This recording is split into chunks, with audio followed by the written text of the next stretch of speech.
Assalamualaikum warahmatullahi wabarakatuh. Hai guys, welcome to my channel. Masih di Nikah Series dan kali ini episode yang keempat.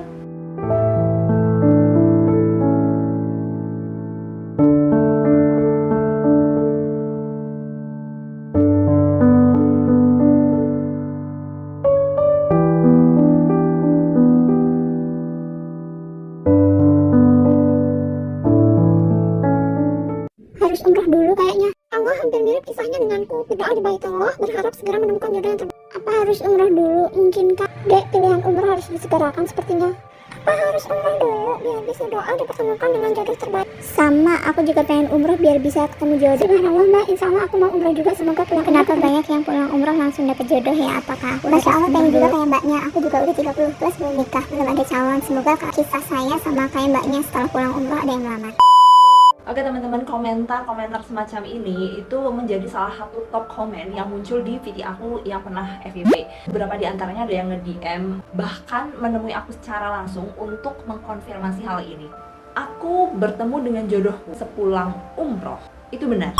Ketika aku umroh, berdoa kepada Allah supaya aku segera dipertemukan dengan jodohku. Itu juga benar.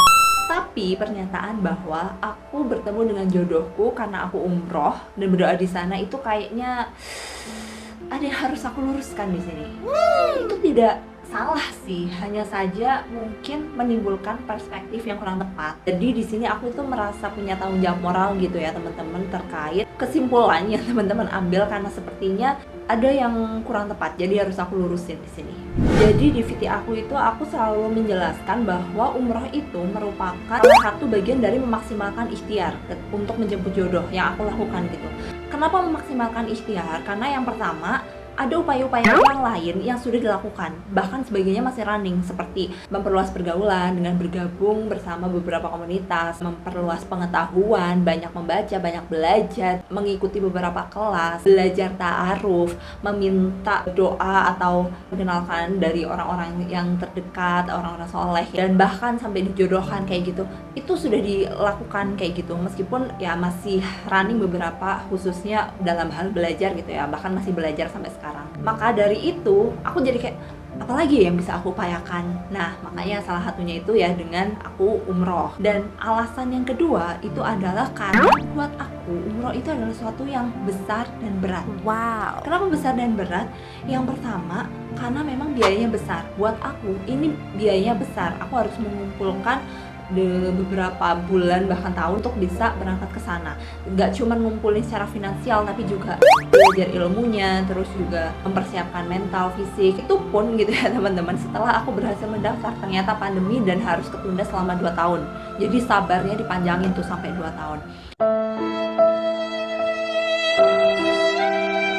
Dan selain itu, di keluarga inti aku itu juga belum ada yang umroh. Jadi ini pertama kalinya. Dan aku berangkat ke sana itu sendiri. Maksudnya dalam hal ini itu hanya bersama rombongan, tidak bersama mahram. Jadi buat aku ini sesuatu yang besar dan berat. Itulah kenapa aku menyebutkan bahwa umroh itu adalah bagian dari memaksimalkan ikhtiar. Jadi yang menjadi fokus di sini itu adalah memaksimalkan ikhtiarnya, bukan umrohnya. Nah ini yang harus aku luruskan ya teman-teman. Jadi beberapa temen itu ada yang nge-DM bahkan bertemu dengan aku itu kan kayak, Mbak, Nuki ini kan menikah setelah umrah ya?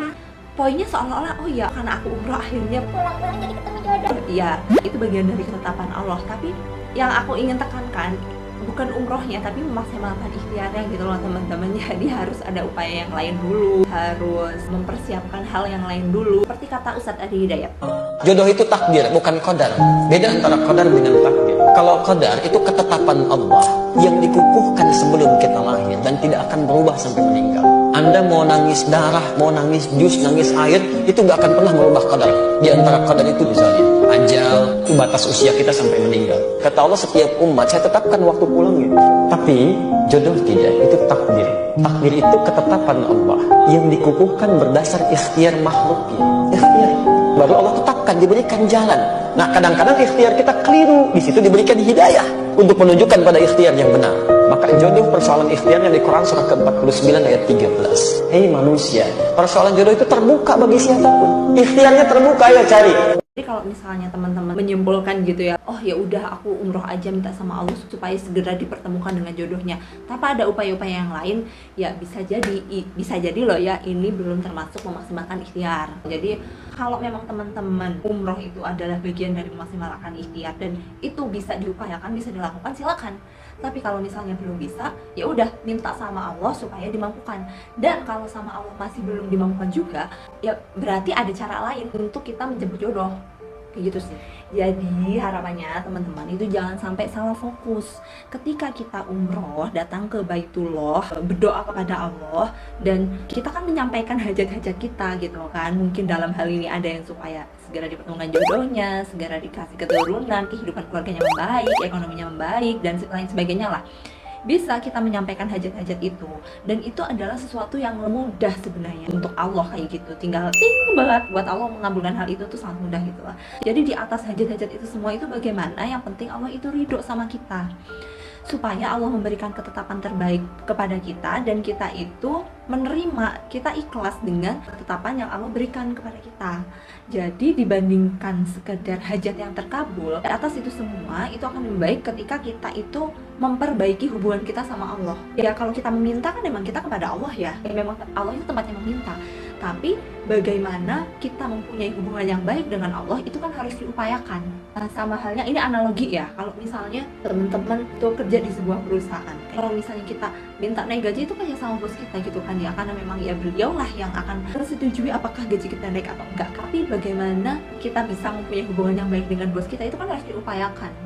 Karena kalau misalnya kita punya hubungan yang baik, insya Allah kayak gitu urusan kita di kantor itu jadi ya lancar, mudah kayak gitu kan. Ya sama halnya dalam hal ini, ketika kita punya hubungan yang baik dengan Allah, nggak cuma hajat kita yang dikabulkan, tapi kita memiliki hati yang tenang, hati yang lapang, kesabarannya itu diluaskan. Ketika kita diberi ujian untuk kenaikan level itu, kita diberi pundak yang kuat, hati yang lapang kayak gitu gitulah. Jadi itu yang lebih penting. Jadi boleh nggak nih ketika kita itu memang umroh untuk supaya Allah itu segera mengabulkan hajat kita, misalnya bertemu jodoh atau hajat-hajat yang lain kayak gitu. Boleh, tentu saja boleh banget kayak gitu. Hanya saja harus diluruskan bahwa ketika kita memang umroh, niatkan untuk beribadah kepada Allah. Ya sama halnya kalau misalnya kita sedekah gitu. Allah kan menjanjikan ya kalau di Al-Quran itu, siapa yang mengeluarkan hartanya di jalan Allah itu kan akan diganti 700 kali lipat gitu kan. Jadi ketika kita bersedekah, ya udah niatkan aja sebenarnya karena Allah. Insya Allah nanti akan Allah ganti. Tapi ya jangan berarti, oh ya Allah aku mau sedekah biar engkau ganti 700 kali lipat, ya enggak gitu. Harus diluruskan bahwa kita itu bersedekah itu karena Allah. Mau menyampaikan hajat ketika kita bersedekah ya nggak masalah. Makanya dalam hal ini juga sama gitu. Kalau misalnya kita umroh mau menyampaikan hajat ketika kita berada di sana, silakan. Tapi niatnya itu harus lurus juga gitu kepada Allah. Jadi jangan sampai, mohon maaf ya, jangan sampai materialistis, karena bagi Allah untuk mengabulkan hajat kita itu sangat mudah. Nah itu ya teman-teman, jadi semoga teman-teman itu nangkep poinnya ya. Jadi jangan sampai salah perspektif. Intinya kalau kita melakukan amalan, melakukan ibadah kayak gitu, apapun itu niatkanlah memang karena Allah. Jangan hanya sekedar hajat-hajat kita itu dikabulkan.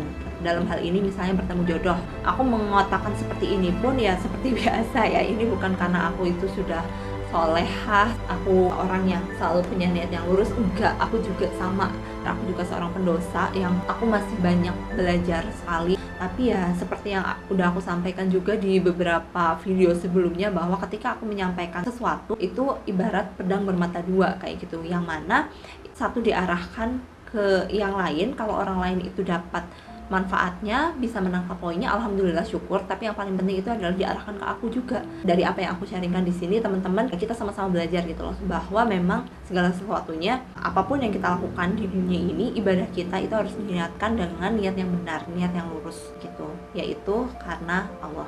Semoga bermanfaat. Itu aja yang bisa aku sampaikan di episode kali ini. Sampai jumpa di episode selanjutnya. Bye bye. Assalamualaikum warahmatullahi wabarakatuh.